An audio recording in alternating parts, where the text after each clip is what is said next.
thanks for your patience. I'm a little late getting up here. So I have a statement at the very beginning here, and then we'll be happy to answer some questions when we're finished with that.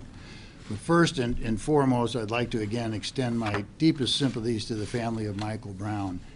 As I've said in the past, I know that regardless of the circumstances here, they lost a loved one to violence. And I know that the pain that accompanies such a loss knows no bounds. On August 9th, Michael Brown was shot and killed by police officer Darren Wilson. Within minutes, various accounts of the incident began appearing on social media, accounts filled with speculation and little, if any, solid, accurate information. Almost immediately, neighbors began gathering and anger began growing because of the various descriptions of what had happened and because of the underlying tension between the police department and a significant part of the neighborhood. The St. Louis County Police conducted an extensive investigation at the crime scene, at times under very trying circumstances, interrupted at least once by random gunfire. Beginning that day and continuing for the next 3 months, along with the agents of the Federal Bureau of Investigation at the direction of Attorney General Eric Holder, located numerous individuals and gathered additional evidence and information.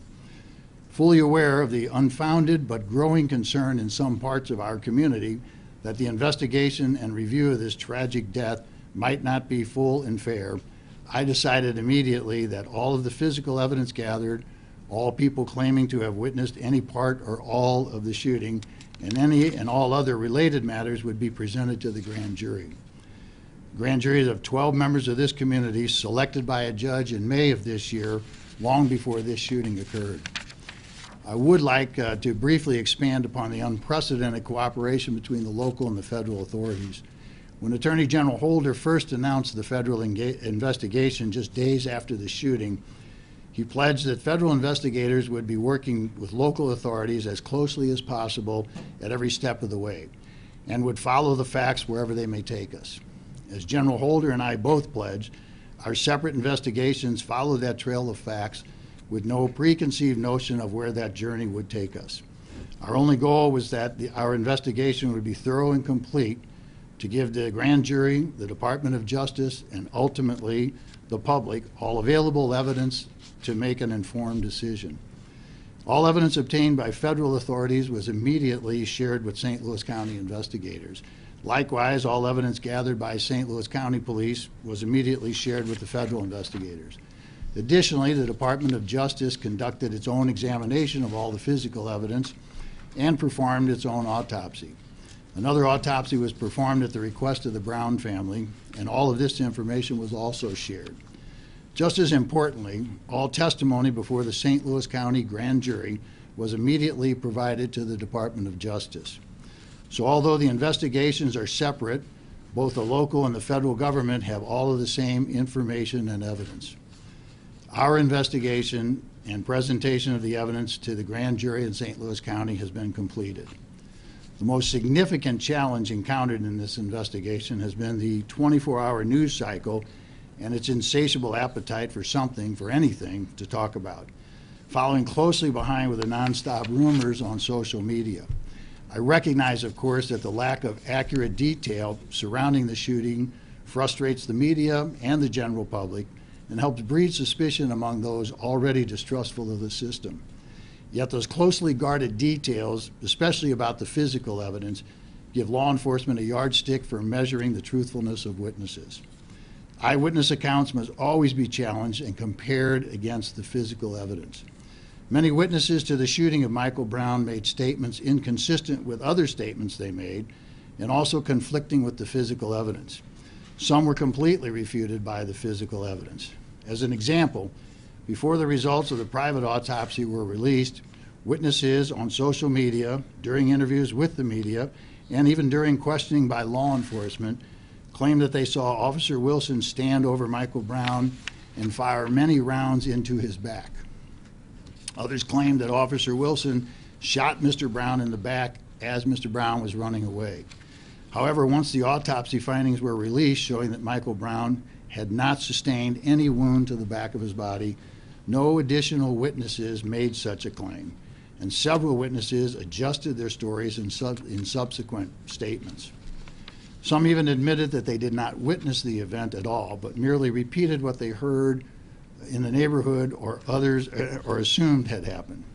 Fortunately for the integrity of our investigation, almost all initial witness interviews, including those of Officer Wilson, were recorded. The statements and the testimony of most of the witnesses were presented to the grand jury before the autopsy results were released by the media and before several media outlets published information and reports that they received from a D.C. government official. The jurors were therefore, prior to the time that released information going public and what followed in the news cycle, the jurors were able to have already assessed the credibility of the witnesses, including those witnesses whose statements and testimony remained consistent throughout every interview and were consistent with the physical evidence in this case. My two assistants began presenting to the grand jury on August 20th. The evidence was presented in an organized and orderly manner. The jurors gave us a schedule of when they could meet. All 12 jurors were present for every session, and all 12 jurors heard every word of testimony and examined every item of evidence. Beginning August 20th and continuing until today, the grand jury worked tirelessly to examine and re-examine all of the testimony of the witnesses and all of the physical evidence. They were extremely engaged in the process, asking questions of every witness, requesting specific witnesses, requesting specific information, and asking for certain physical evidence. They met on 25 separate days in the last 3 months, heard more than 70 hours of testimony from about 60 witnesses, and reviewed hours and hours of recordings of media and law enforcement interviews by many of the witnesses who testified. They heard from 3 medical examiners and experts on blood, DNA, toxicology, firearms, and drug analysis. They examined hundreds of photographs, some of which they asked be taken. They examined various pieces of physical evidence. They were instructed on the law and presented with 5 indictments ranging from murder in the first degree to involuntary manslaughter.